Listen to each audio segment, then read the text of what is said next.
quand on vous voit, je pense que le cœur a tendance à battre un peu plus fort parce qu'on sait qu'avec vous, les challenges sont aquatiques.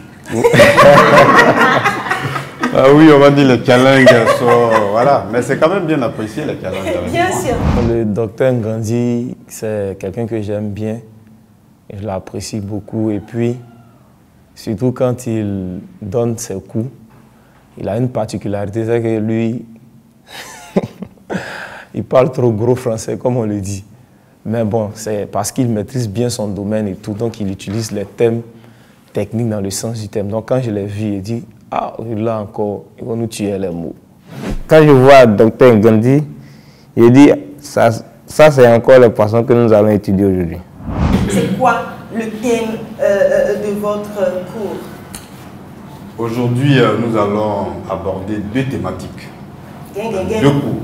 Le premier cours, c'est sur les techniques de transformation, notamment le fumage, avec un four que vous ne connaissez pas, qu'on va vous communiquer. Et le second cours, c'est sur l'identification des espèces piscicoles. Je vais vous laisser avec vos étudiants qui sont tout oui. Et puis on se retrouve tout à l'heure. Merci. Merci beaucoup, docteur. Merci d'avoir planté le décor. On va aborder le premier cours, les techniques de transformation des poissons. Il y en a plusieurs techniques pour transformer les poissons. Celui qui va bien entendu nous intéresser dans ce cours, c'est le fumage. Pourquoi le fumage? Pourquoi le choix du fumage? Parce qu'en Côte d'Ivoire, de façon systématique, quand les pêcheurs ramènent les poissons aux marieurs, et très souvent, comme ce sont les dames qui sont beaucoup plus dans cette activité, par exemple de marieuses. Donc ces dames-là qui mettent le poisson à disposition donc, des consommateurs, bien entendu, elles vendent le poisson frais. C'est ce qui est beaucoup plus apprécié. Mais il peut arriver qu'elles aient une certaine quantité de poisson qu'elles n'arrivent pas à évacuer. Et pour des questions de conservation, le fumage va être sollicité. Pour ce fumage-là, particulièrement, il y a pas mal d'outils qu'on utilise. On a d'un côté ce qu'on appelle les fours traditionnels, que vous connaissez. Ça peut être des fûts, des fûts mobiles, coupés. Les demi-barriques. Voilà, les demi-barriques où on met au-dessus des demi-barriques, là, ce qu'on appelle des clés. Et de sorte donc de grillage. Voilà, on dit grillage. Voilà, sur lesquels donc on va disposer de façon méthodique les poissons.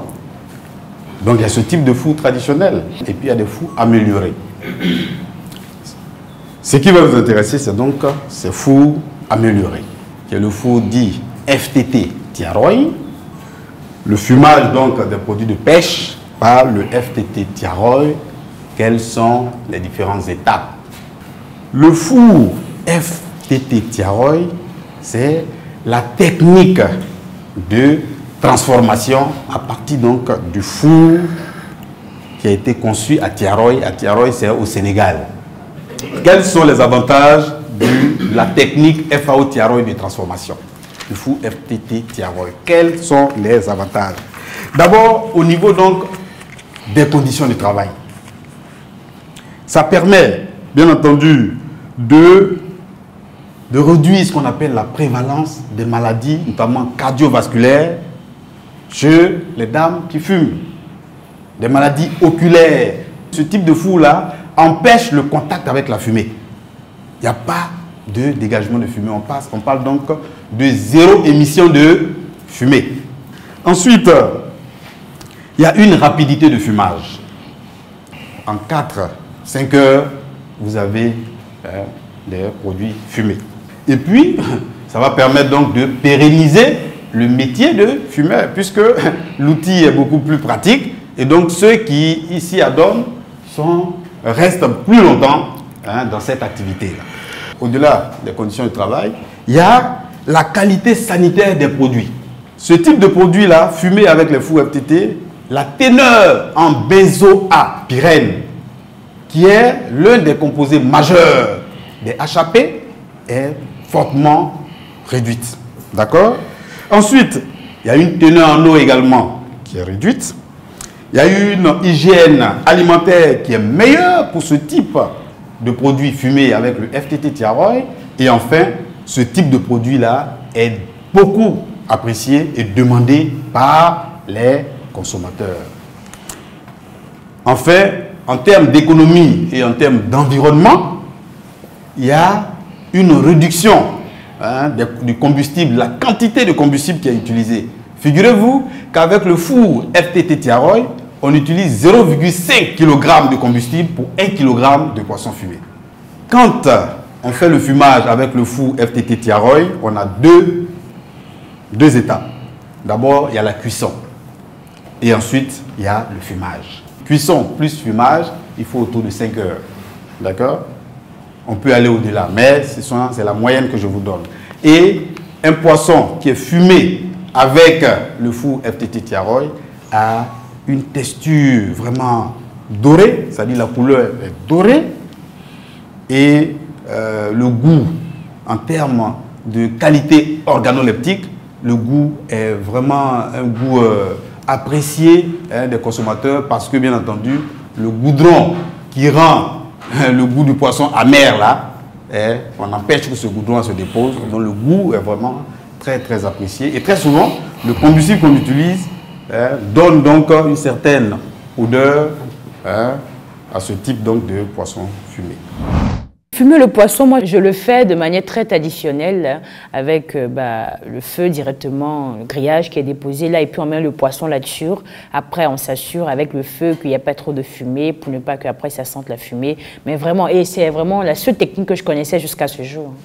Le four Tiaroy est vraiment pour moi une très bonne méthode de conservation parce que ce coup m'a permis vraiment de voir à long terme comment est-ce que j'allais conserver les poissons au cas où il y a eu des ventes et que vraiment les poissons n'ont pas été évacués. Parce que le poisson, quand il sort de l'eau, directement, et les minutes qui vont suivre, il va mourir.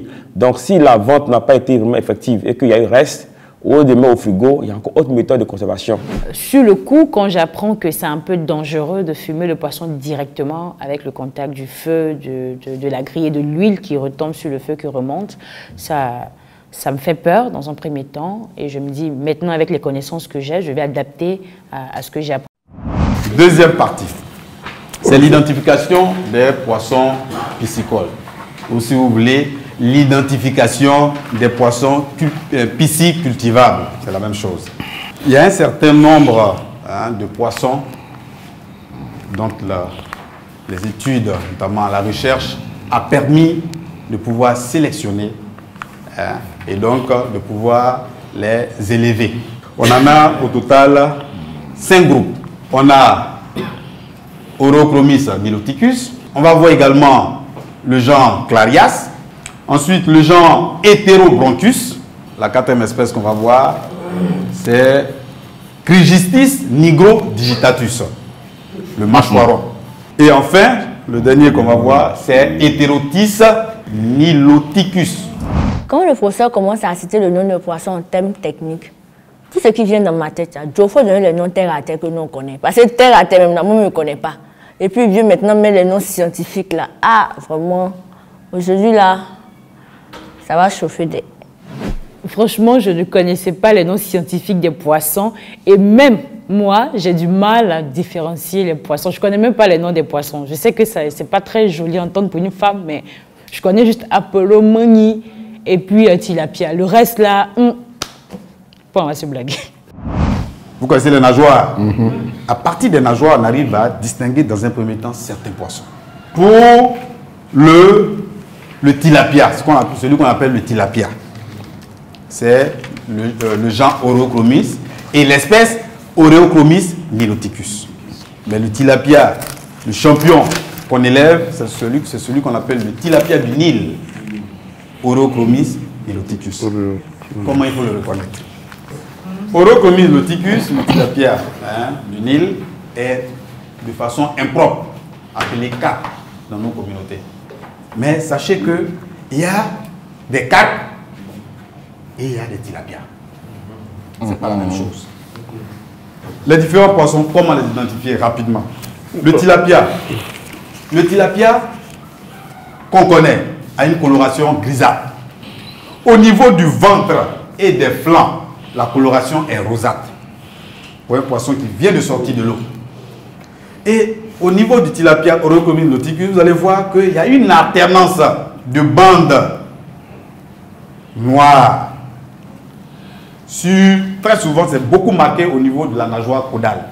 C'est-à-dire, vous voyez qu'il y a des bandes noires. Le clarias. Sachez qu'au niveau du clarias, il y a deux espèces. Le clarias gariepinus et le clarias anguillaris. Mais ce que nous on élève le plus ici en Côte d'Ivoire, c'est le clarias gariepinus. Il est beaucoup plus gros que le clarias anguillaris. Il pèse jusqu'à, c'est-à-dire que les plus gros spécimens vont jusqu'à 60 kg.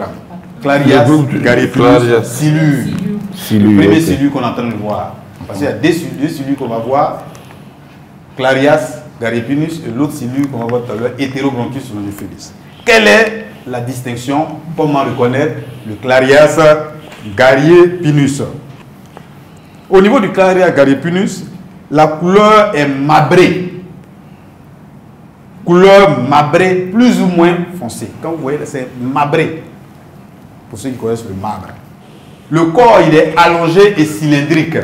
Et l'une des particularités pour le clarias gariepinus, c'est que la nageoire dorsale et la nageoire anale, ces deux nageoires-là sont extrêmement longues.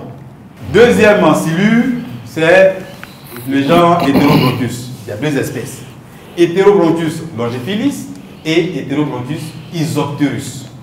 Celui qu'on élève en Côte d'Ivoire ici, c'est Heterobronchus longifilus parce qu'il est beaucoup plus gros. Il peut peser jusqu'à 55 kg pour 100 cm. D'accord? Lui, c'est une coloration grise. Mais c'est au niveau du ventre qu'il y a un petit détail. Le ventre, il est brun clair à blanchâtre. Donc c'est un poisson qui ressemble au mâchoiron.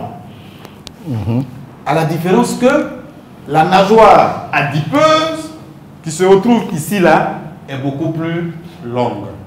Il y a un élément fondamental.